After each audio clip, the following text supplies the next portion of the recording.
I'm here with Kevin Jacobsen and Luca Giliberti, and we are going to be discussing the races for Outstanding Lead Actor and Lead Actress in a Drama Series, and what we are predicting for those two categories. So, Luca, you say that you're not going with your heart in this category, but you are actually predicting Zendaya for Outstanding Lead Actress, which is quite a unique prediction. So, Yeah. let's not bury the lead here. Why are you doing that? So I had Laura Linney out in front ever since I had seen the third season of Ozark.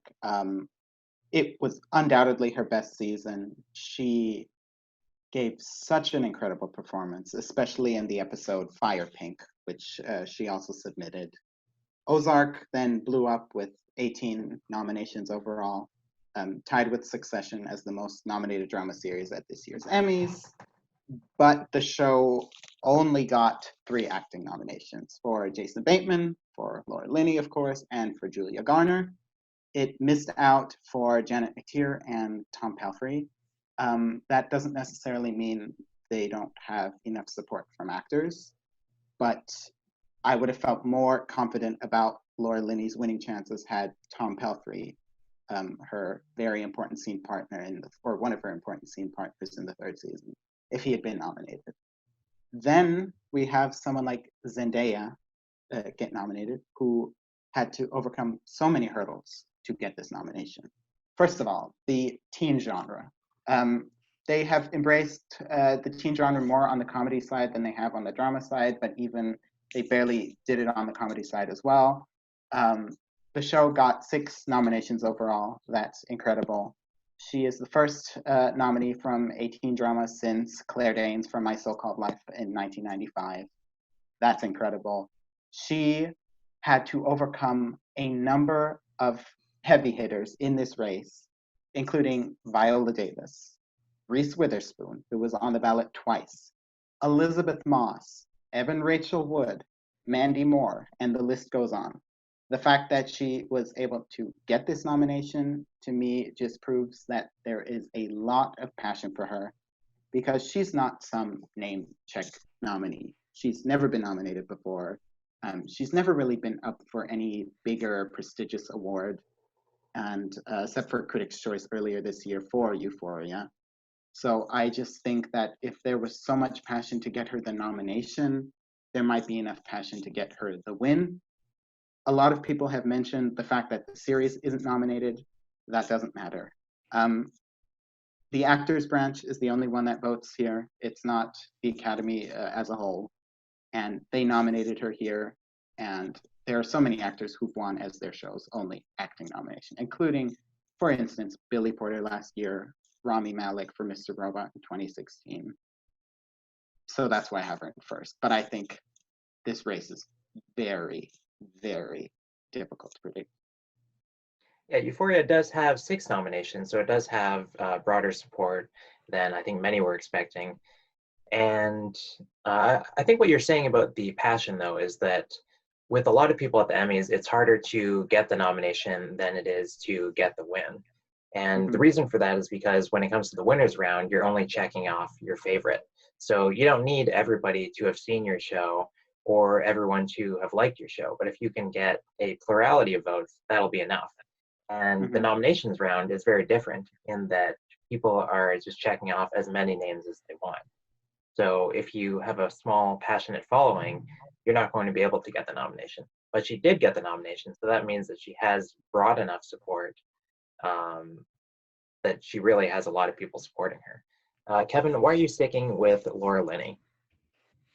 Well, it's definitely not a prediction that I feel as confident in as I was perhaps before the nominations, just because, there's Jennifer Aniston, SAG winner, Olivia Coleman, recent Oscar winner in a role that's recently won an Emmy, Jodie Comer, last year's winner, Sandra Oh, who's never won an Emmy, and Zendaya, which is this complete X factor for me that could have that level of passion. Like, I mean, those are good comparisons of like Jodie Comer or Rami Malek, of just very young stars in genre types of shows that just have that passion. And even if they don't have the broad support, they could still kind of get in with a plurality type of situation.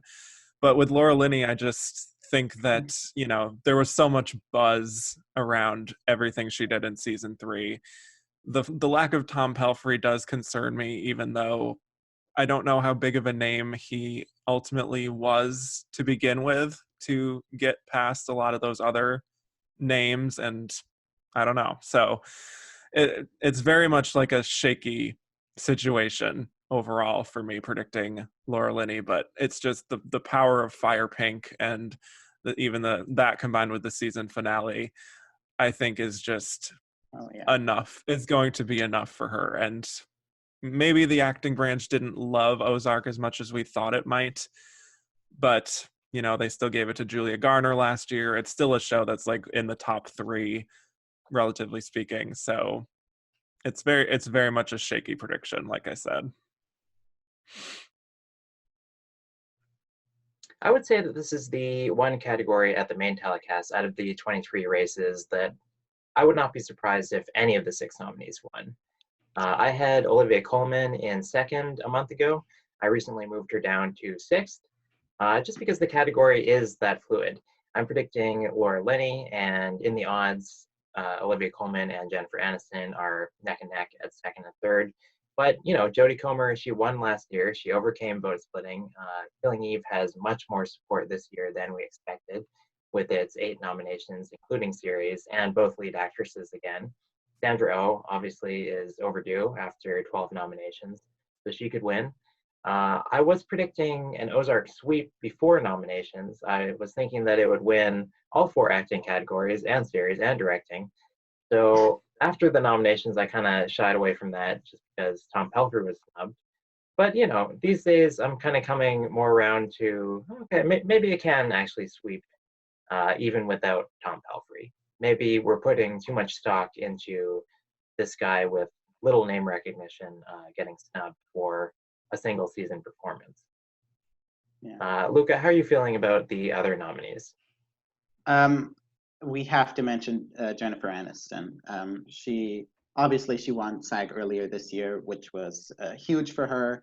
The morning show got 5 acting nominations. It missed out in drama series, but again, like I had mentioned with Euphoria, the actors still went for the show. So its drama series omission doesn't necessarily matter. And not only did it get both its leads nominated, Steve Carell in the actor category, it got 2 supporting actors. They got a guest actor nominated. Yes, Reese Witherspoon missed out. Gugu Mbatha-Raw missed out, but it still got a whole lot of acting nominations. Jennifer Aniston has been campaigning since the very beginning. Apple is really, really trying to get her out there and is really promoting her. Then there's this whole narrative of her returning to television after so long, her doing drama after being known for so much comedic work. I don't know if narratives necessarily play factor into, you know, winning, but we have to consider it.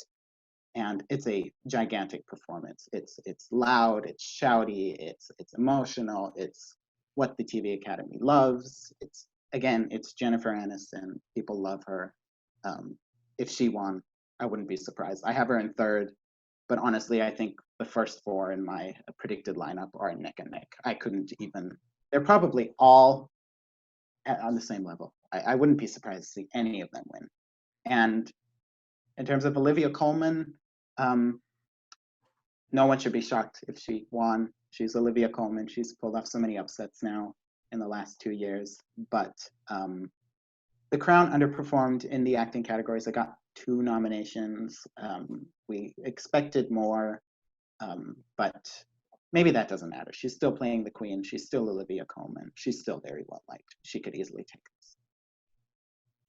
My thought on Olivia Coleman is that they might just wait until season 4, which, I mean, there's a lot of buzz already building for what's to come for season 4 with Margaret Thatcher and Diana, and just there's so much going on there. So I feel like it could just be like what happened with Claire Foy, you know, on her last season.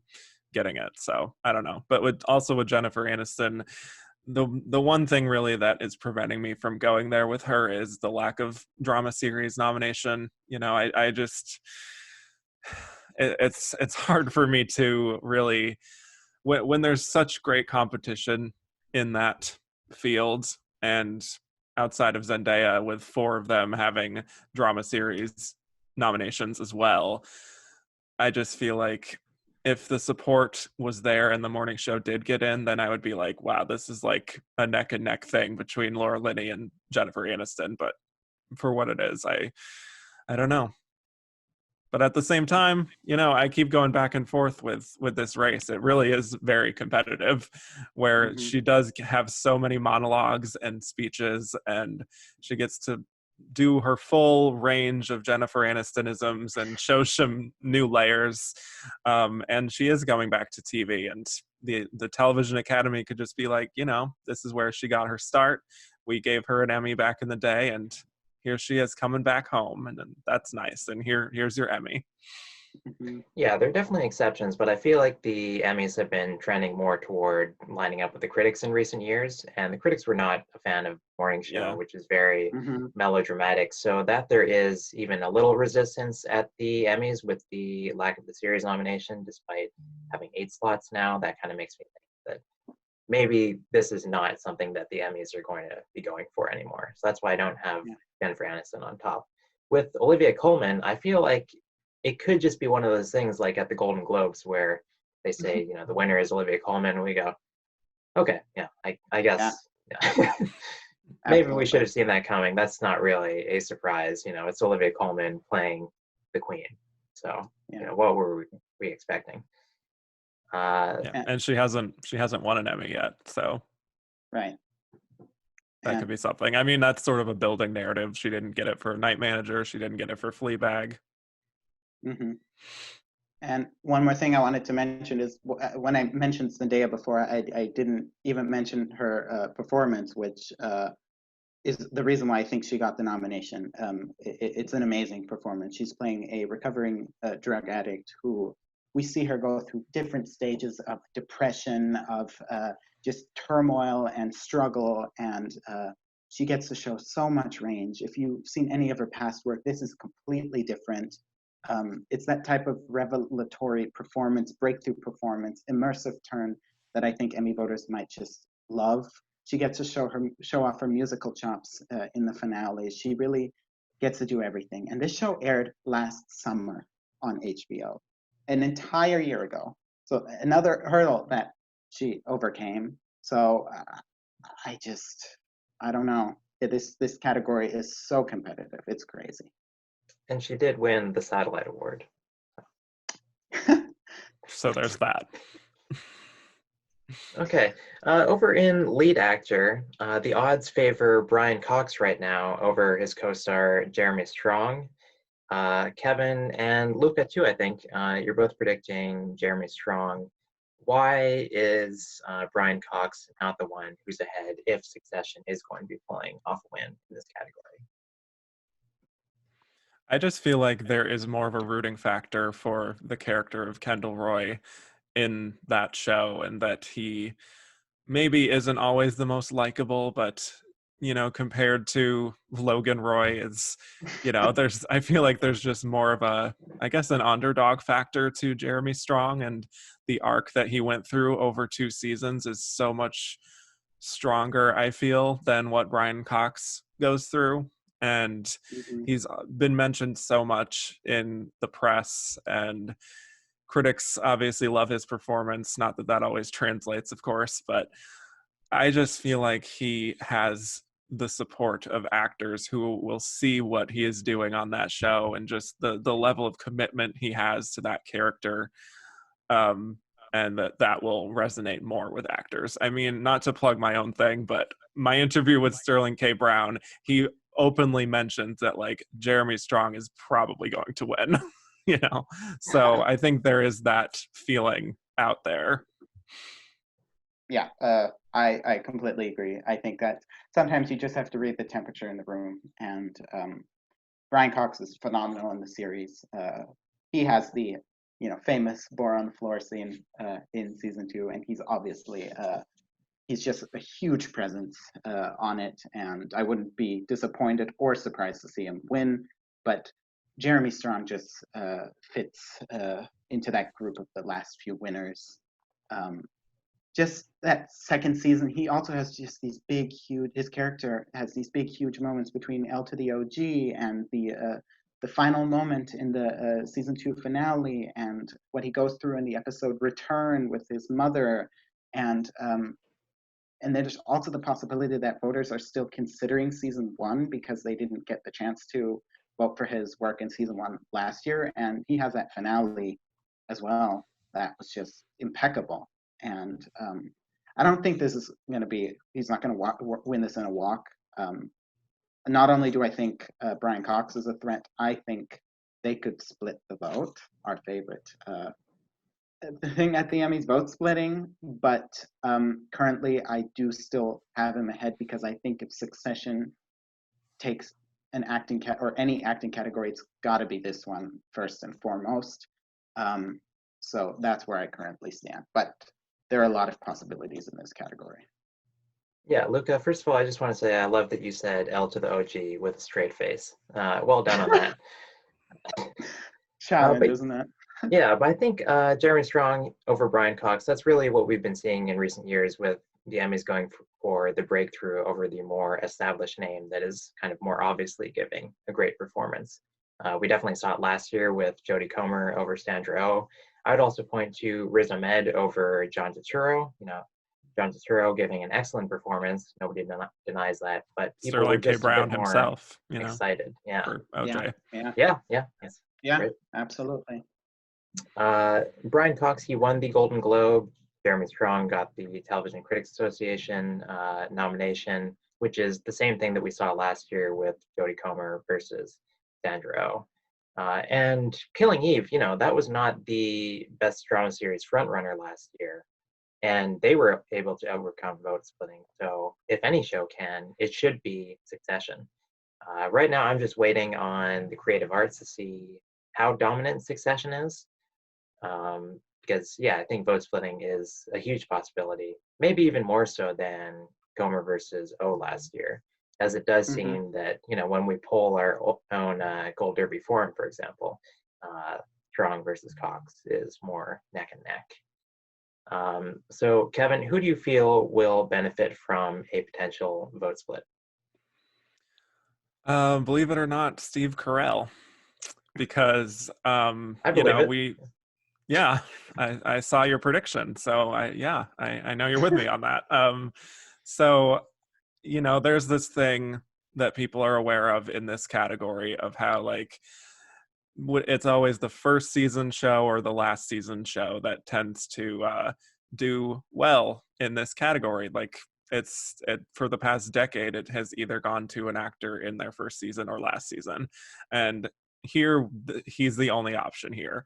Plus, he has the added factor of how he's never won an Emmy, and this is his 11th nomination, which is wild. And I think remains a lot of respect for Steve Carell in the industry. The fact that he could get into this category, even though I would argue that he's kind of on a borderline of, is he really a lead? Is he supporting? I don't know. But the fact that he gets in here, I think, is a great sign. And, I don't know how much they were really talking about how he's never won an Emmy for this campaign. Probably not much, because he hasn't really even campaigned very much. So No. I don't know if that's going to tip the scales in anyone's favor. But, I worry about someone like Steve Carell over even over like Jason Bateman. I think is, he gets in year after year, but that's such a subtle performance, and it's hard to say with that one. But definitely Steve Carell. I'm looking out for him. And Luca? I actually think Jason Bateman. I actually have Jason Bateman in second. I have Brian Cox in third. Jason Bateman, yes, his performance is understated, and I think that will be his biggest hurdle. And he took his character took a bit of a backseat in the third season, and the women sort of ruled the show, which was phenomenal. But he has been nominated for every single season. People know that this show is his baby. I mean, he executive produces, he directs, everyone talks about, or everyone knows how much he's involved in this project. Then you have his drama guest actor nomination for The Outsider, which is the show's only nomination. So this happened to Ann Dowd in 2017 when she was nominated for The Handmaid's Tale, a show that won drama series, which could happen to Ozark. And then she was nominated for The Leftovers in guest actress as the show's only nomination. When someone is singled out for a show that gets no nominations elsewhere, then I think it's a sign that there is a lot of support for that actor. And we know Jason Bateman is beloved by his peers. He won SAG last year. I think Billy Porter just stole his thunder leading up to the Emmys then. So that's why he probably didn't win last year. And he did win directing last year, but we need to make sure to distinguish between a directing win and an acting win. The actors do not vote on the directing races. So the actors have never given Jason Bateman an Emmy. Therefore, his directing win doesn't help him this year, but it also doesn't hurt him. I just think Ozark is still incredibly strong. I think he is in a very good position to maybe win, and people should not be surprised to see his name read aloud. Yeah, I had Jason Bateman before nominations, but I'm already predicting Laura Linney and Julia Garner, and it just became hard to justify it sweeping when it couldn't get Tom Pelphrey nominated. The reason I have Steve Carell is not because I necessarily think that he has, overwhelming support from the actors branch, but I figure that if Succession is going to vote split, the beneficiary is going to be somebody who the Succession people would never think to vote for. I feel like The Morning Show and Succession have very distinct support groups.